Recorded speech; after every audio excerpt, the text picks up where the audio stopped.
Okay, welcome back to Amp Dynasty again. Thanks for joining us again. We got our co-host Big Cuzz, who's with us for another episode. We just came out from in the community making another video about some of the artwork that we have here in the Bay Area. I hope you enjoyed it. Did want to stop and talk to Big Cuzz and family about their trip. They do a lot of traveling often. This summer they did a lot of traveling. And we wanted to ask them a couple of questions about it. We know you probably missed Big Cuzz on some of the previous episodes that we did recently, but he's been out the country getting around the planet real quick. So we wanted to ask him a couple of questions about his trip. So where you been so far this summer, Big Cuzz? Tell us about your travels. We want to know. Most recently, myself and my wife, we went on a cruise with Vessel at Sea. Which is traditionally an African American only cruise. This was their 30th year, which they had a huge gala on board the boat to celebrate and commemorate the 30th voyage of this all African American cruise. Really, I never heard of that before.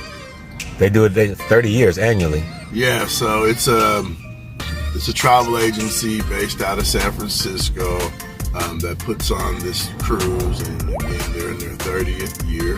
And so we had some friends who regularly go, who invited us to go, and we booked our trip. And it was funny, part of it was affected by COVID because we actually booked the trip in 2019, but because of travel restrictions on cruise ships, we weren't actually able to enjoy the trip until this year. Really? Interesting. So how was the trip, basically?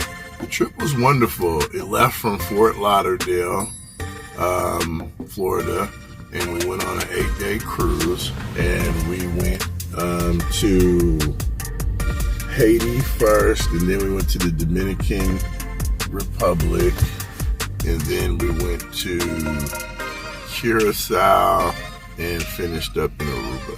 Really? And then we returned back to Fort Lauderdale. Nice. So did you meet any interesting people? Have you been to any of these places before? Or? I have been to. My wife and myself took another trip, I believe in 2018 or 2017. We went to the Caribbean. That time we went to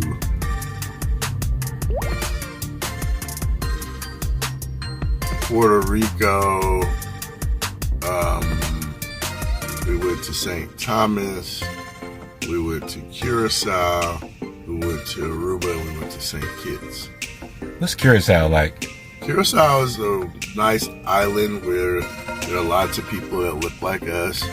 It was settled by the Dutch, and I believe they still, I don't want to say ownership, but they're still considered a territory of the Dutch, and it's a nice island, very beautiful, very tropical, wonderful place to visit. Yeah, very small but nice. So you took a cruise? It was a cruise? Yes. Oh yeah. Yeah, it was a cruise. It was really nice. My wife took the cruise with us. You want to talk a little bit about the cruise, Brandy? Sure. So. Again, it was a cruise put on by Blue World Travel out of San Francisco, California. Totally had a Bay Area feel, and Curacao is one of the places where Curacao liqueur is Blue Curacao, yeah. is made. Oh, really? Yes, and in the past we've done a tour of the factory and learned a lot about the island. The other places that we went to, La Ramona and the Dominican. Beautiful, of course, the Dominican Republic. Really? Haiti, which was Labadee, Haiti, and again, beautiful beaches. We have lots of pictures to share with you. Nice. And because Haiti is in turmoil right now. That's what I was about to ask. Yeah, so as soon as you got off the boat, there were armed, guards or whatever. But we didn't. They have the portion of the beach area sectioned off, where it's just tourists. Got it. The locals Yes. that are selling items and things like that, they all have to be like registered. Exactly. Have, I can imagine. badges Yes. on and things like that. Absolutely. Absolutely. But so more about the cruise is that African American cruise has lots of entertainment that is focused to us. And so what I mean by that is your entertainers are Babyface. We also enjoy Oh, wow. Okay. the Isley Brothers, Stokely, comedians such as Damon Williams, Lavelle Crawford. Crawford. Oh, they were there. They were there. On the boat. Sweet. AJ Jamal was Yeah. comedian. He hosted African American Family Feud. Okay. Dougie Fresh hosted the White Party, which may have possibly been the highlight of the trip, depending on whom you were. Got it. But everybody was all white party. Yeah. Completely just, it was so much fun. Yeah. And then there were a lot of themed nights. So basically, if you go on this trip, you don't have to worry about trying to figure out your itinerary. Everything is completely scheduled for you, and all you have to do is pick what events and activities that you want to attend. Sweet. So besides, like you said, Dougie Fresh, he performed and hosted an MC party. There was a local DJ from the Bay Area called Mind Motion.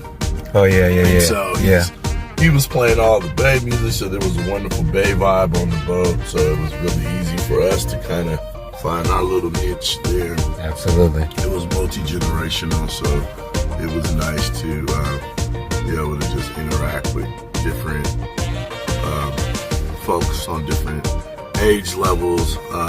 And it was just a really, really, really good time. We really enjoyed ourselves, and I would definitely take that trip again, and I would recommend. Okay. And it probably would even, you don't need anyone, so I think a single person could go and have lots of fun. There's a lot of eligible other singles on there. Oh, yeah. Also, just from the perspective of just meeting people, and not even with a romantic connotation, just meeting people. There are a lot of people, a lot of networking opportunities. We met people who actually met their significant others, people who they've been married to. So we met a couple who actually met on the boat, and they're still attending the event to this day. Gotcha.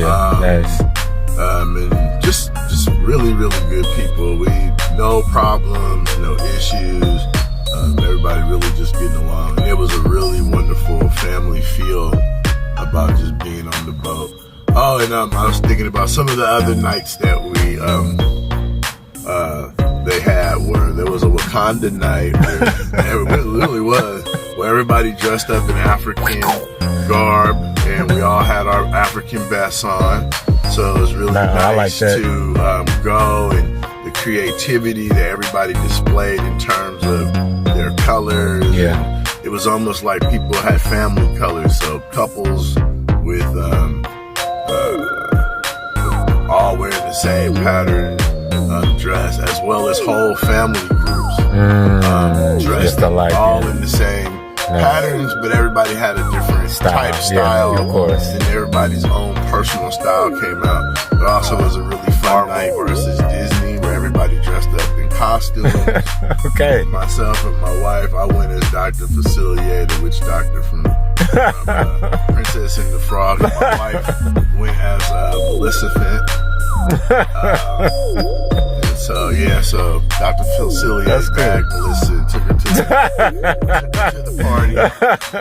So anyway, we did that. Nice. We had Wakanda night. It was really nice. And then we had the white night. So really nice themed nights. And because you're on the cruise, you can prepay. Always remember to prepay for your all of your different little stuff that you want to go do, because you save a lot of money if you do it prior to the ship leaving.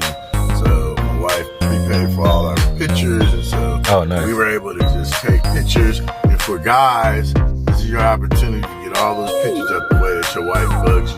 Gotcha. Take it's a way to get them all out the way. Got it. Smart, bring your Christmas outfit. You can probably get that out the way. There you go. So listen. So at this event, the whole event was jumping from island to island, like with all. So you guys were just to some degree. Most of the events were on the boat, but on Aruba, right? They did have a beach party that was really dope, and they had the DJs around there. It was really nice. Yeah. What was the weather like jumping around from these islands here? It's summertime right now. As at the time you took the trip. Very humid. Very humid. Oh man, sweaty. That's the only drawback I would say. So you was in linen the whole time, or? I figured I had a linen outfit, and I figured out that that's the best thing to wear. Next time I'll have all linen. All linen, you know what I mean? To get the cotton. Interesting. So as far as you and your wife, what your wife was saying about the turmoil there in like Haiti. So you guys, they pushing all drama back so that the tourism money can flow through. Yes. Because I heard a couple of years ago there was some issues with African Americans or black people going to Haiti. Some black people got killed or something there. This was a couple of years ago. Yeah, we didn't see that at all, but we did talk to some people on the boat who were talking about that. And basically the presence wasn't anywhere, according to them, of course, because we weren't there, but according to them, the presence that were there this time was way less than it was maybe 2 or 3 years ago, especially after that president had gotten assassinated. I think that's when it was really, really, really harsh there. But it seems like things are, but I don't know, because again, we were so isolated from that. It wasn't even anything really to think about, to be honest with you. They did a good job of just keeping that out of sight, out of mind. What about your hotel quarters at the various islands? How was it for you? So we stayed on the boat. For you guys? So we're completely on the boat, and you only really access the island during the day, and normally you have to be back on the boat anywhere from 3:30 to 10 p.m. depending on what time you docked on the island or what time you were leaving. So like, for instance, we left with Babyface. I believe he probably didn't stay on the boat. All of the other artists stayed on the boat. He seemed like as though he flew out after the show, so he only did one night of shows, where everybody else did 2 nights of shows. Got it. That's what's up.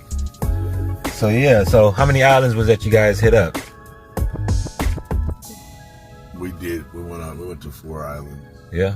How long were you? Dominican and Haiti are the same island on different sides. Yeah. Yeah. That's right. Yeah, that's right. So you guys thoroughly enjoyed yourself, huh? Yeah, we had a good time. It was a nice time for us to reconnect as husband and wife, and us also as friends. So, yeah. It also gives you time to remember what you guys liked about each other. Sometimes you get caught up in life and you just, of course, work, spending time working, doing this, and sometimes it's just nice to just take some time and just spend, no children, just spend time with each other. That's right. Get your passport punched, get up in a whole different environment, without having to deal with the regular rat race concerns you have to deal with out here on a daily basis. So that's always very important. So that's great, man. All you guys that's out there checking out this episode, is that a strong recommendation from you, Big Cuzz? Very strong. There are also some other components my wife can speak to. There was a women empowerment summit that I didn't go to, obviously. There was a bachelor auction, and also there was a talent show, so I'll let you tell her. She can tell you about those things. So how was those things, Big Cuzz wife? The women empowerment. I mean, shoot, you would think whether it was women or men, it's like, look, when I go get my passport punched and I'm in a whole other place, I don't want to hear no male empowerment. I don't even want to hear the women empowerment. I'm out there to try, but then again, I'm single, but I'm just saying, what is it like to go hit up an empowerment seminar on a cruise trip, a semi-vacation in a different country? What's that like? Like, I have no idea what that's what that could be like. Well, I think it was similar to, other uplifting like seminars or talks. The boat was black magic, right? The entire cruise was nothing but black excellence and black magic. And so it was an opportunity for other black women to meet some successful black women. There were 3 panelists. One was a coach, a physical trainer coach. Got it. And she also sang in the talent show. Another woman, she has a book, also does some coaching and works for the government doing government contracts. And so she was helping people understand how to get government contracts and get all the money that's out there and that's set aside for people of color and people who look like us. In any business, she talked about, you do daycare, well, government buildings contract childcare workers, and janitorial or whatever your business is, there's a way to get government contracts. And so she talked about that and how she went from, a regular job to getting 6 figures a year from government contracts in addition to her job. There was another woman there who talked about the powers of social media, and if you have LinkedIn, she made a really good comment about LinkedIn, and if you don't have a picture on your LinkedIn. She said, well, if you went to a store and they didn't have a name on it on the outside above the door, would you go there for? Right. If you walked in and they didn't have prices on the products, are you going to continue to go ask about every product? Right. You want to know what is in here. And the name, the picture tells you that. And so the first part of social media and selling yourself is a picture. And so she's just kind of mentioned, all the things that you're not doing to be successful that maybe you should start doing. And if you need help, all these people that are available to help you. And you don't know that, I might not be a LinkedIn coach and I might not be the LinkedIn special person or, have any special qualities. Right. But I know a little bit about LinkedIn, and so I might know a little more than you. And if we help each other out like that, then we can spread this magic around. So. That's a great point right there, because I have been on LinkedIn for many years, but I never used it because I didn't really know what it was for. It was actually somebody from I think the Golden State Warriors, somebody who worked for the Golden State Warriors, reached out to me. I think I signed up for it, never used it, and then somebody from the Golden State Warriors somehow jumped on my profile, and then I responded yeah, I think you got the wrong person. I'm not interested in. I don't think I'm qualified for some high level job. But I didn't understand how to use it. And then a friend of mine this year, she was looking at. She said, "Do you have LinkedIn?" I said, "Yeah." And then she looked at the profile. She was like, "Yeah, this is not a dating profile. It doesn't work like that. You need to get your thing straight." So she helped me get my profile. It was more about my business and more professional looking. And then not until I one of my companies started to bid for, or start to reach out to other companies for contracts, started to go try to get services from other companies, that I noticed that a lot of these companies who I talk with, the first thing that would happen is they would go to my LinkedIn profile. And it was like, one person viewed you today on your profile, and I go look to see who viewed, and I'm like, okay, so now I understand what this is for. This is a networking apparatus, and now ever since then I have so many different presidents and owners of companies and politicians and all kinds of other local people on my profile now. So I understand how to use it a little bit better. So I guess I do understand that as far as the trip of Black excellence professionals, where they can give motivational talks, speaking, whether it be women, and also a networking opportunity, I would imagine. I mean, that's just a small component. It's also families going on their annual trip, and they look forward to this trip. This trip means everything to some people. It's also about couples reconnecting. Right. It's about, families too, because now people who have been going on that trip their whole entire life, now they're grown and they're bringing their kids, they're bringing their wives, and now it's become their trip. So it's really cool because it's multi-generational. The other part about it I liked about it was by it being multi-generational, you just got to really hang out and have fun, because you don't realize that there's a lot of things that really tie us together as humans and people. And just because you're older doesn't mean that you don't like to have fun anymore. Now I really realized that, like, going out and hanging out and partying with some people, it was some 70-year-olds, 80-year-old people. Some people was out there still getting it in, for sure. on their hover rounds, and they still want to have fun. That's right. People really still want to get out and find like-minded people and have fun. And so one of the other things that we can tell is that this trip was much needed, just because the sense of everybody being locked in the house because of the COVID factor. So just from a mental health standpoint, a lot of people needed that trip because they haven't had an outlet for a few years dealing with all the pandemic and people wearing masks and all of that stuff. I mean, you know what? There was even that part that came up on the trip. So there was a lot of real life, because we could tell you about all the good. There was a little bad too, because 26 people tested positive for COVID while we were on that boat, but they did a good job of isolating and quarantining folks, and it didn't go any further than that, and it didn't affect the trip, and it didn't change. It just people had half of the trip, people had to put their mask on. And you know what was cool about it is everybody was respectful, and they understood the situation and complied. So there was a lot of compliance. It was just a really good trip. We really enjoyed good vibes. And so I look forward to, probably won't go next year. I'll probably go the year after that, but maybe like a every other year kind of a situation. Definitely worth going at least once. I've never been in such a setting that seems on that particular level of with our people. That's obviously it's like a level of people that's doing fairly well for themselves, that's able to kind of, passports, get out the country, and just everything you said as far as that type of trip. And I've never even been in that type of setting, especially outside the country with our people. So I could imagine it must be a great experience. To be honest with you, I haven't either. And it was pretty cool. What I realized is it doesn't have to be too expensive.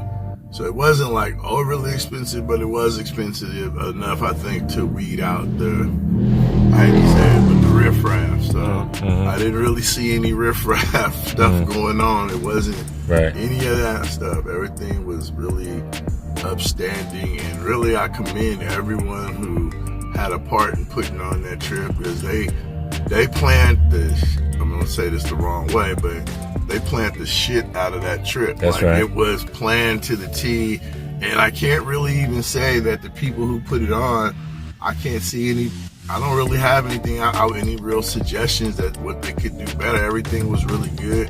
Now, there were some things that could have been done better, but it was more on the cruise ships part than it was on FAS, which is Festival at Sea. And so you hear a lot of people, they break it down to the FAS, but and then there's a lot of little small factions inside of that group. So I encourage anyone to go on that trip, and if you want to make it more yours, the more people you bring, the better it's going to be, because you guys can just kind of start to do your own thing inside of the umbrella of the Festival at Sea trip. So definitely a great time. Well, that's what's up, man. I'm gonna look to see if I can get my weight up so I can join you guys next year on the trip. You know what I mean? You guys show me the ropes. That's another thing too, is I want everybody to realize that you don't have to get your weight up. So that's one of the reasons why people don't do anything, is that people always feel like, I gotta have this special time, I gotta have the money already in the bank account to fully pay for it. They're really smart about how they do it. And in order to book the trip, you only need $250 to $500 down, depending on what type of room that you're gonna book. Accommodations. You could always pull back in a certain amount of time and get your money back. Got it. Oh, really? You can pay it monthly. So so depending on how much money you put down, determines how much money you can pay incrementally. Got it. And normally you got a whole entire year. Oh yeah. So say if yeah. it's 25, like I say the cheapest room you can probably like 2,500. So you can figure $250 a month. Yeah. For 10 months to a year, somewhere around there, and have it all paid off. So they understand. It's not like they don't expect you to just put everything down. They make it really accommodating. Accommodating for people to go. So that's another thing too. Don't feel like most of the trips are like that, honestly. The way they do it nowadays, if you plan things out and give yourself time, there's time to pay it off slowly but surely. And a lot of it you can put it on your credit card too. So that $250 a month, you can put it on your credit card, $250, and then pay it off. I don't know, weekly. Yeah. And however you did it. So there's ways to break it down to make it easier for yourself. That's what's up, and that's why I wanted to talk to you guys about some of your travels, because obviously we've known each other for years. You and your wife, you guys stay traveling, going somewhere, doing something exciting with the children, or just you guys. Every time I talk to you, as a matter of fact, over the years, it seemed like you guys just on the way fishing or hitting some water or skiing or traveling outside the country. So figured it'd be a good opportunity to kind of like talk to some people in the AM Dynasty world just about, Big Cuzz travels and what he sees, as well as our other co-hosts. We got him on there, and we like to catch up with people that we know to talk about what's their experiences traveling around, the planet, and what's the cool places to stay, what's the cool foods that they tried, and just how was their overall experience, especially right now in these times where we're have gone through worldwide pandemic. And so what is it like trying to get around outside the country? That's a whole nother conversation with the food. Yeah, that's a whole nother. Talk about that. We went to some wonderful restaurants. I won't unpack that this interview. We could do that another one, but we went to the Caribbean, and man, food for the soul. Especially as Africans, we get out there and we start tasting a lot of the root foods, the yams and the rice. People don't realize these are African American contributions to American cuisine. So Africans brought yams here. We were the first people to farm rice, not Asians, Africans. The other thing is also okra is a staple food of African people. Yeah. And so all of these foods are really prevalent in Caribbean, Afro-Caribbean cuisine. And so when you go and start eating this food for your soul, and it's like when you eat it, man, it wakes up something inside of you. Another conversation, but wonderful food. Well, man, thanks for sharing. You and the wife, really appreciate it. And, we look forward to more Big Cuzz and family travel conversations here in the near future, because it don't stop. It's just getting started. It's going to keep on going. So, man, appreciate you. Thanks for sharing, brother. And we look forward to seeing you, as well as our viewers and listeners, on the next episode of AM Dynasty. Anything you want to say in closing? See everybody later. Thanks for having us, and we look forward to talking to you in the near future. See you on the next one. Peace.